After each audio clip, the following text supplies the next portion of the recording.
Pipeline growth is the lifeblood of any business. But in today's economic climate, marketing teams are being asked to do more with less. Budget cuts, hiring freezes, and increased pressure to prove ROI are forcing teams to rethink their approach. Traditional demand generation strategies may no longer be enough. So how do you drive sustainable pipeline growth when resources are tight? Hello, everyone. Welcome to the Revenue Lounge podcast. I am your host, Randy Likas. And in this episode, we will dive into the smart, cost-effective strategies that marketing teams can use to maximize pipeline impact. And joining me today is Julie Kaplan. She is the leader with experience in building brands, driving pipeline growth, and customer retention in high-growth B2B and B2C environments. Julie, thank you so much for joining us today. Thanks for having me. So Julie, I usually like to start these episodes and just have you walk us through a little about your background, maybe your career journey and your role today at CareMedics. Sure. I've been in marketing. It's hard to imagine it's been this long, but over 30 years. I've had the privilege of doing a lot, working in several different industries and working across different disciplines. So I have some B2C experience, I have B2B experience, I've worked in insurance, I've worked in financial institutions. In the last several years, I've been heavy up in the healthcare industry. And my last job was CareMedics. I think we'll spend the most time talking about my experiences there. Fantastic. So the topic at hand is how do marketers make the most out of the current environment that I think many teams are working out of, which is either flat or shrinking budgets, right? So would love to just get your perspective. Like, how should marketing leaders shift their approach to pipeline generation in an environment where they don't have a necessarily a huge budget or huge budget increase from the prior year? Right. So my approach, and I think this has been really pretty successful over the years, and it keeps the team focused on the right efforts, which is focus less on did we get more and focus more on how do we do what we're already doing much, much better than we're doing today. Yeah. So when you're growing, you're adding on activities often. And you're not necessarily getting into the weeds about doing it perfectly because you know when you throw up a new campaign or you add this new vehicle, just putting it out there gets you 85% of the way. In these times of constraint, it's that last 15% to focus on. Now is the time to optimize. Now is the time to dig into every detail. Are all your settings set correctly? Do you have every SEO option in there? Have you tested this word versus that word? There's a lot of really detailed work you can do when you're not focused on trying new things all the time. Yeah. I love your analogy of let's try to do something better because I think we're almost at a point right now that trying to do more and trying to squeeze more juice out is hitting a diminishing returns, right? We can only do so much better or so much more. And I think doing better, the question we should be asking ourselves is how do we do something better? And there's a big trend that's going on right now in the marketplace, which is MQLs and individual leads are just extremely inefficient and they don't convert. There's a huge waste. A lot of companies are leaning into this idea of buying groups and an opportunity-based marketing motion where we care less about the individual MQL and whether or not someone that we see signal from is scoring up.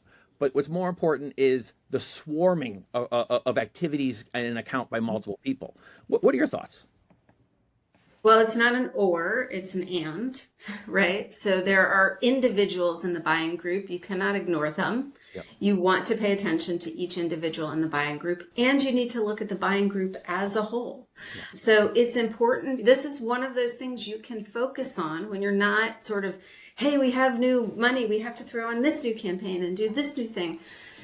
Now is the time to say, let's look at the buying behavior of each of the individuals. Let's look at how they behave as a group. Let's look at what their whole life cycle looks like and see what we can learn from that to make it better.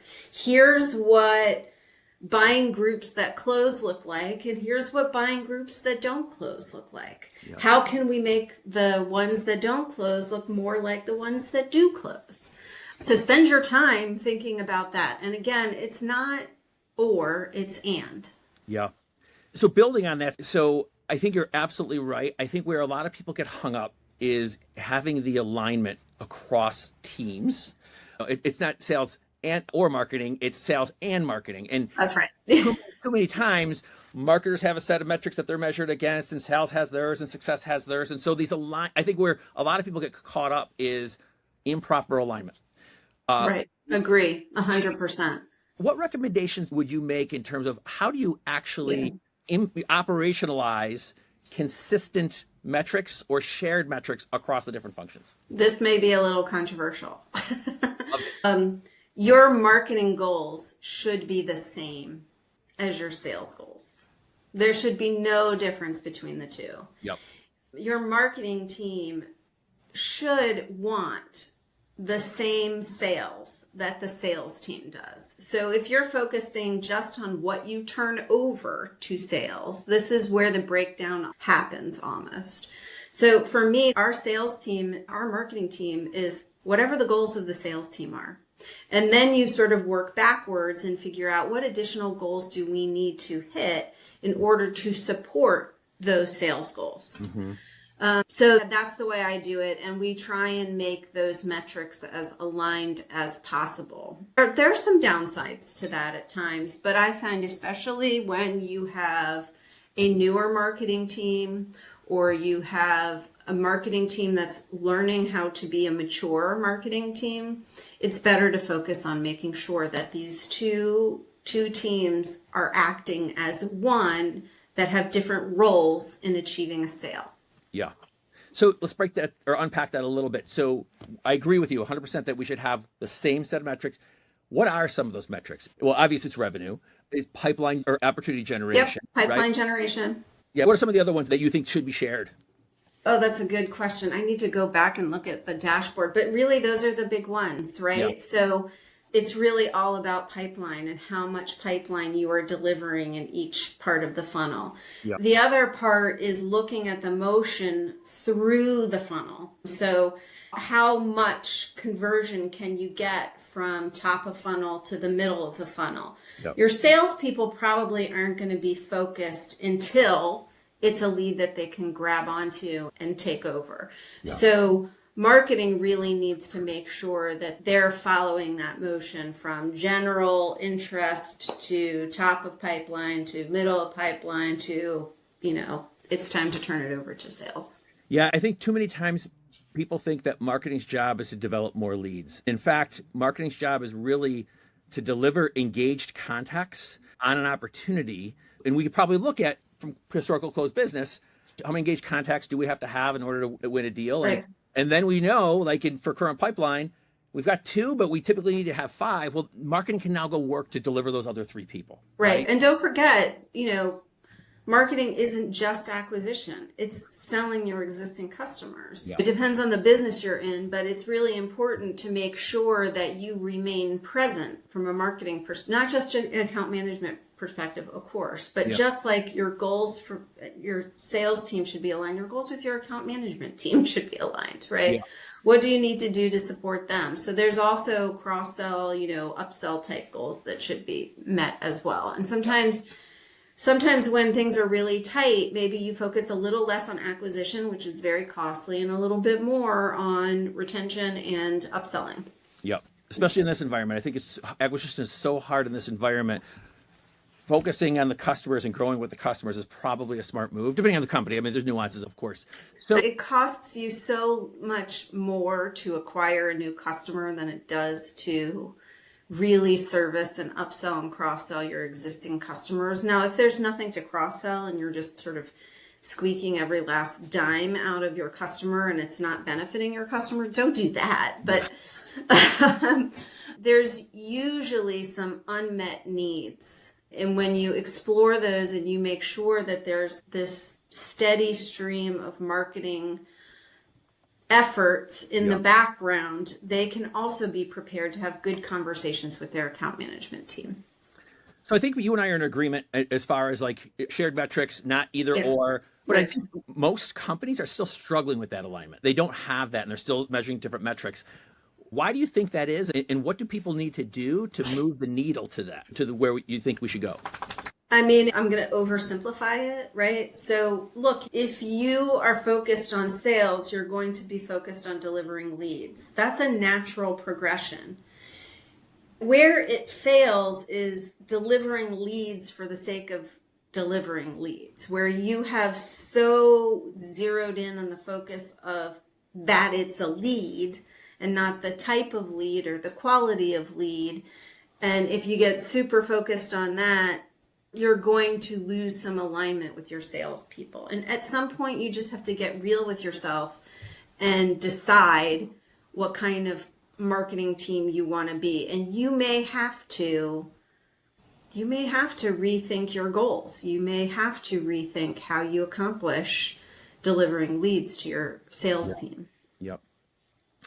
So there's so much going on in the market right now around changing buyer preferences, even to what they were a couple of years ago, right? And so I think the latest research from Sixth Sense, and it's supported by others, is that buyers will go about 70% of the way through the journey without ever needing to talk to sales. They're doing their own research, they're talking to colleagues.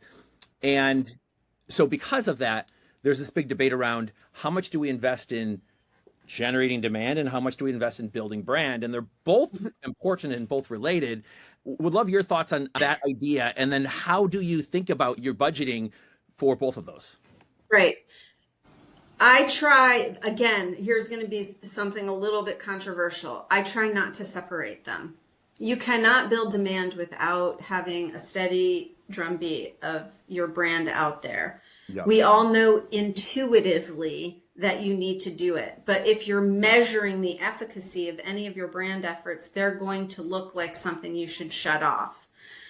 And you can test this. When you shut off your brand stuff, guess what? Your demand gen starts going down. We actually had to do that. And that is exactly what we found, right? We found when investment went down, so did leads, so did the performance. It wasn't just raw numbers that went down. The quality of the performance of all those efforts went down. So I look at it as, here's the marketing investment. Yep. I'll manage the details. But this is the whole marketing investment. Does it pay off or doesn't it pay off? Then as a marketing leader, you have to decide. There's some general benchmarks, like 50-50 might be the way, but you may have to test your way into, here's what 60% performance efforts with 40% brand efforts look like, and vice versa, and see how the metrics change. So you mentioned something there. I just want to ask one follow-up question. So when you start turning off one and you start seeing it, typically when do you start seeing that drop off? Is it in quarter? Is it a couple? We actually saw it immediately. Really? Yeah. Yes, we saw it immediately. And we were measuring form fills, right? So I didn't actually analyze it until 3 months later. But what you could see is when we turned things off. So like when we're turning things on, there's a lag. Right? It takes a long time. You're building up, and then your performance, let's just call it form fills, right? Your investment looks like this and your form fills lags behind. When your investment goes down like this, your form fills go down right away. Yep.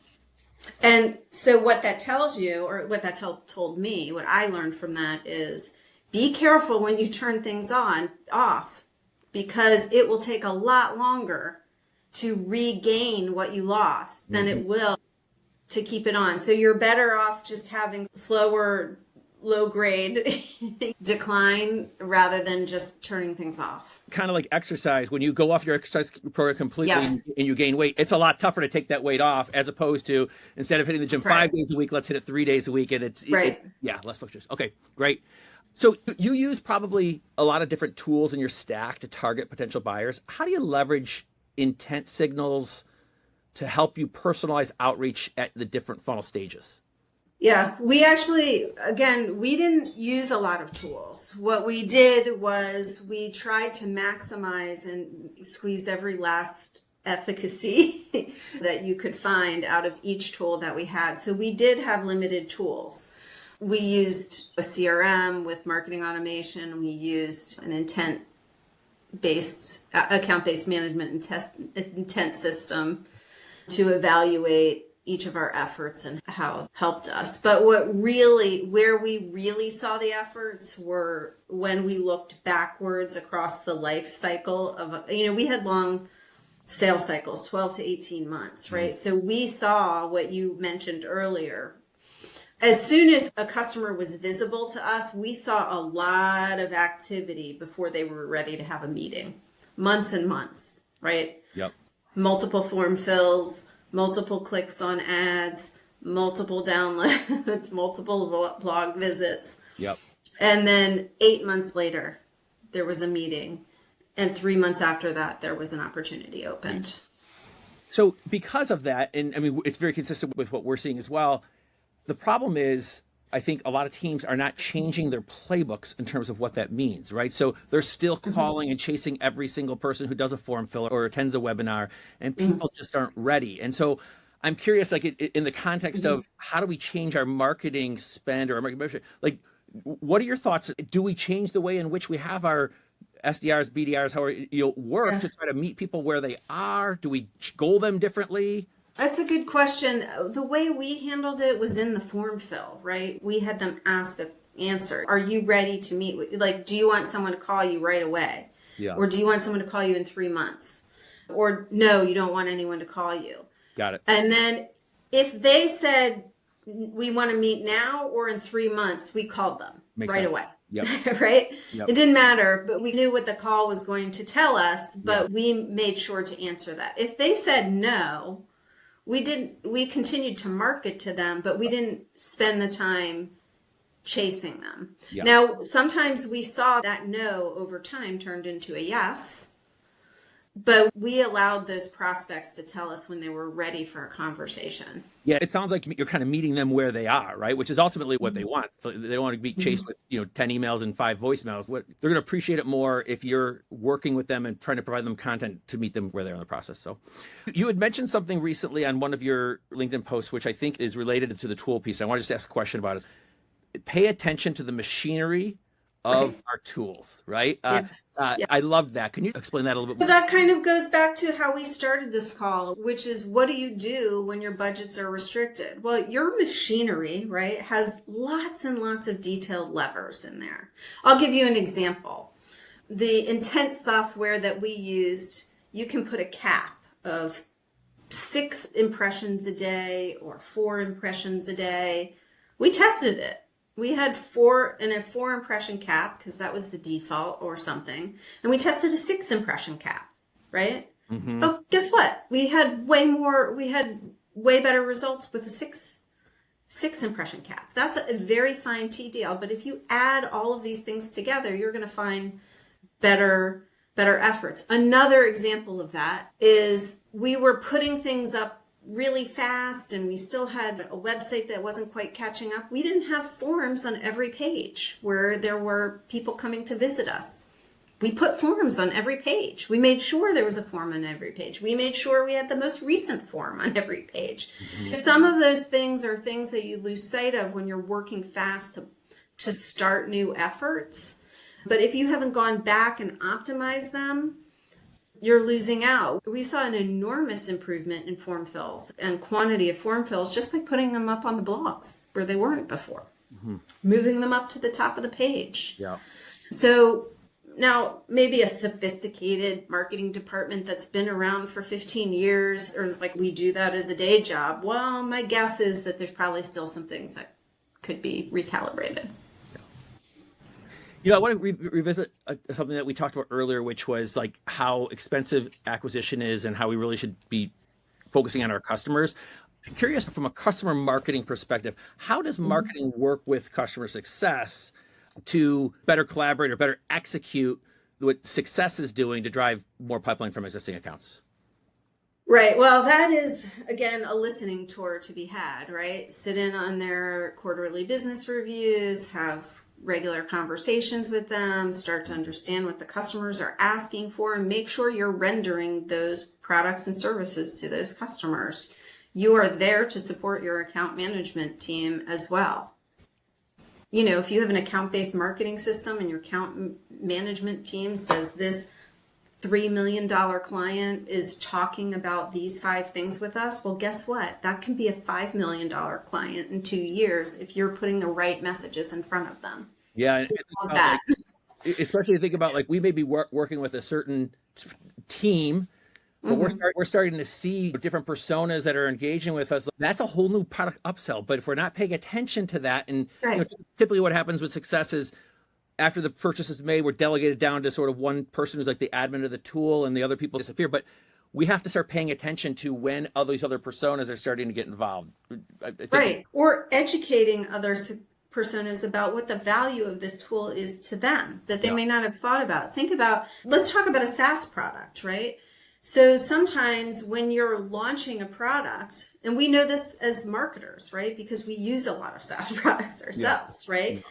The way we use a SaaS product in the first 6 months of our experience is very different than 18 months later when we have experience. Yep. And it's not uncommon for us to sit back and say, had no idea it had this feature. Had no idea I could now do X, Y, Z with this.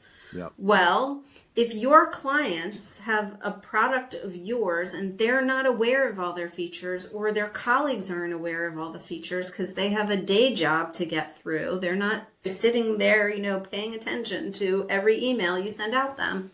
Make sure that they have as many opportunities to know how best to use your products and services. Yep. The worst case scenario there is they just get better and better at using the exact same services they're already using. That's not a bad thing. That is retention. That is slowing down the decline of the relationship. Yep. Keep it up. Yeah. So let's talk about when we're forced to make budget cuts, right? Or reallocations. What are the data points that you look at across your different programs and investments to help you inform where do I need to cut and what I need to keep to improve my ROI? Yeah, it really depends. We were looking mostly at form fills. So anything that drove immediate form fills, we were reluctant to scale back on at all. Yeah.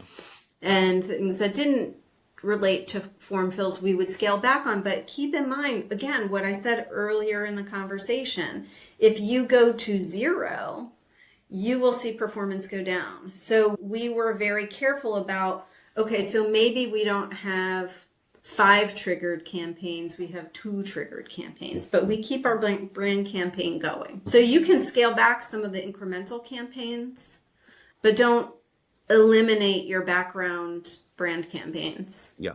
That'll just tank the performance of your demand gen. I'd love to get your opinion on something that is just hugely debated in this topic of attribution, which some people die on the vine with. They absolutely will, believe in we must show attribution. Others say it's just a vanity metric. And what's really important is, are we influencing or having a lift on our investments? What are your thoughts on attribution and ways to measure it? Yeah. Boy, I wish I didn't have to get into this conversation, but marketing has to be able to deliver value. And you want to be able to say, who cares where the attribution comes from? Because at the end of the day, we're trying to achieve the same goal, right? We want sales to win new deals. Yep. And as soon as you introduce the attribution conversation, then you're separating sales from marketing, right? Yep. We own this, and you don't own this, right? You're forcing that silo that we talked about. We started the call. We want to begin with, yeah. Right. But you have to do it, otherwise marketing goes away, right? If you can't demonstrate that there's value in incremental pipeline being delivered by marketing, it's just too easy for them to say, oh, we'll just have more salespeople, right? With what do we need marketing for? It's an expensive thing and we know we need it, but let's just slash it, right? So you do need to understand and communicate, here's the incremental value that marketing delivered to the pipeline, and without it, sales would not have had this deal or this deal. Yeah. They still own the win. So that's the way I talk about it, right? Yeah. Sales still owns the win. We brought in incremental wins for them. Right. And the way we did it, just to keep it simple, is if their first touch with the company was a marketing touch, whether that was a visit to a blog, a form fill, a click on an ad that we could observe, then we called that a marketing we attributed it to marketing.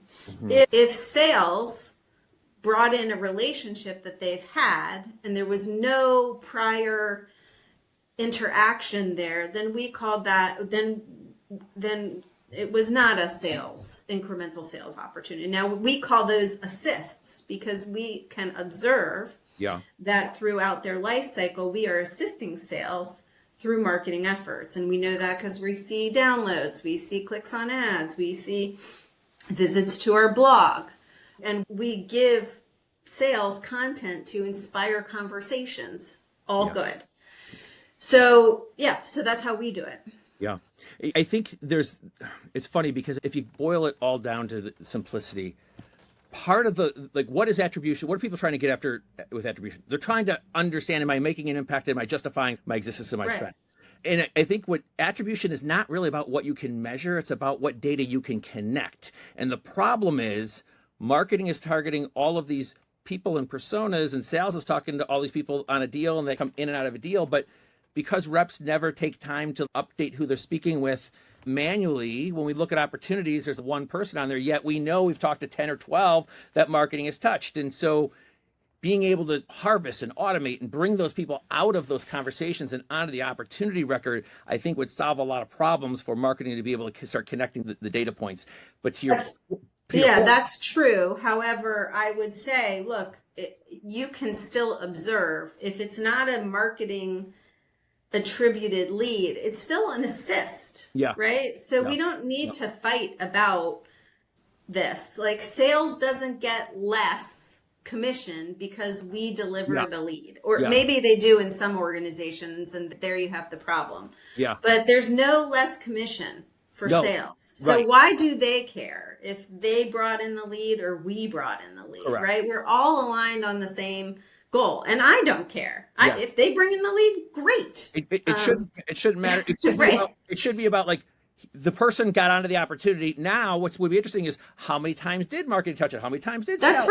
That's right. Look at the contribution of both teams. It is never one or the other. If you, at least when we observed it, when we looked over every single sale, we would see the presence of sales and the presence of marketing. And you would see also conversations had around marketing, right? Like, for example, you download a report, the salesperson calls the next day and they have a discussion.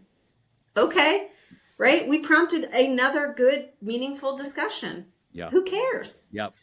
Who cares what prompted it? That's what we're here for. That's what we're here for. Love it. Okay, I want to be cognizant of time. So what I would love to do is just transition to what we call a lightning round, which is a little bit more personal and outside of work. So I'll just start with, what is the favorite part of your job? What's the favorite part of being a marketer? There isn't, whether it's marketing or RevOps. Actually, for me, more recently, what gets me jazzed is seeing my people grow and observing how much more they can do and how much smarter they're getting and how much more effective at their jobs they are and how much satisfaction they get out of that. That gets me pretty jazzed. What about least favorite? Or sometimes I ask the question a little bit differently. What's really hard about your job? Some mental models that some people have about marketing that are sometimes impossible to get over, right? If you have somebody who just doesn't believe in marketing and thinks anyone could do it, I can't overcome that mental model. Like, I can show you all the dollar signs. I can show you how much pipeline. I can show you how much revenue you wouldn't have had. I can show you that we delivered 3 or 4x what we spent on marketing, and how awesome is that? And they're just like, I can do that in my basement, like, I've never done marketing before, but I could do that. Those kind of mental models for me are really frustrating because there's no amount of rationale or data that can overcome that. And I don't really want to spend my time trying to convince someone who cannot be convinced. What about your advice you'd give to your younger self, right? So knowing what you know now, or having the benefit of hindsight, what would you done differently in your career, or help you learn from your mistakes? I probably, here's what I would have said to my younger self, because I was really not good about this. I would have said, you need to maintain your relationships, make that part of your job, right? maintain relationships. Networking is really important. Yep. Not just because you want to have friends at work, not just because it's good for you, but because everybody in marketing, everybody in your company gets better when you talk to more people and when you learn from more people and when you understand from more people. So I would have said start doing that sooner than I did. Yeah, it's so funny you say that because I was going through an exercise recently where I was looking at just some people on LinkedIn and I'm like, here are people that I had really good relationships with 15 years ago, like really good. And for whatever reason, life goes on and things fall. And it's like, Right. just reach out to those people and say, you know what, Yeah. it'd be great to reconnect again. Yes, absolutely. And, those connections are really important just as a way to stay part of a community, as a way to learn from each other, as a way to provide service to someone else, right? Yeah. Sometimes it's not about how they can help you, but how you can help, how you can help them. And I would say it should be more often be about how you could help them. Right. So when I was a bit younger, I really didn't place a lot of value on that. I was so worried about getting home and fighting an hour's worth of traffic and seeing my kid before they went to bed that I was just like, I have to squeeze every last minute out of every day. I have so much crunch time. And I was so worried about being able to get my job done in that time that I just did not invest in maintaining relationships. Yeah. I'll give you an opportunity maybe to plug. So I think one of the things that I've noticed is you're part of the CMO huddles, right? And I think you're a founding member of CMO huddles. Yes. And it's really right in line with kind of what we're talking about. So maybe plug a little bit. What is CMO huddles and how often do you get together and what do you talk about? Yeah. CMO huddles is exactly that. It's in fact, it's one of the ways in which I recommitted to being part of a network and staying connected with people. So it's a group of marketing leaders that gets together. Sometimes it's once a month, but often it's more than once a month. They have extra huddles. You get together and a lot of the times you just problem solve, right? Sometimes it's learning on a particular topic. Like we'll focus on what do we need to know about account-based marketing. But sometimes it's like, what's the problem that you need to solve today? And here we are as a team. 5 of us have been through this. Here's what our experience was. Yeah. So it's been a really great experience. And there's lots of friends that I've made who are, I talk to them once a month. Yeah. How often does the group get together? Is it like sort of a program cadence, like once a month? Yes. Yeah. There's usually at least one huddle a month, and then they have sometimes extra huddles. Right. Yeah. And then there's, of course, a Slack group where we post job openings or chat through problems or recommend vendors or, here's a tool I use to manage my people. Yeah. Here's a book that was really great, all sorts of things. So what does Julie like to do outside of work? I do a lot of fitness related things. So I do some running. I like hiking and strength training and walking outside. There's a lot of fitness in my spare time. You're in Maryland, so I'm assuming we're on the bridge of springtime, so you probably can't wait to get a little warmer. And oh well, you would be surprised. Like there have been some sub 20-degree runs that we'll do, like with my friends. Yeah. Well, and a lot of it is about just staying connected with your running friends, right? It's not so much that I'm looking forward to a 22-degree run, but I am looking forward to catching up with my friends that I see 2 or 3 times a week when we run together. So it does keep you into it. And then of course I'm happy that, a lot of my spare time is just talking to my children. One is an adult, they're both adults, but one is in his last semester of college and the other's out in the workforce. So it's fun to get together with them and talk with them. And that's my spare time. Last question, because I thought it was really fascinating. You are a co-author of a children's book. Oh, you went deep into the archives to find that one. I did. Tell me about that. So a very, very, very long time ago, a friend of mine and I were on a walk, and there was just something we wanted to do to make the world a better place. And we came up with this concept together. She's an excellent designer. So we co-authored the book, but she did all of the design work on it. So I would say she should get more than 50% of the accolades for this. But yeah, and all the proceeds went to the Heifer Foundation, That's So wonderful. Yeah, yeah, that's fantastic. So it was a fun project. yeah, good. Well, listen, Julie, I appreciate your time. I thought this was a great conversation. I know our audience will as well. That's another episode of the Revenue Lounge. Just want to wrap it up and thank you again and have a great weekend. Thanks. Thank you. Have a good weekend. All right, thank you.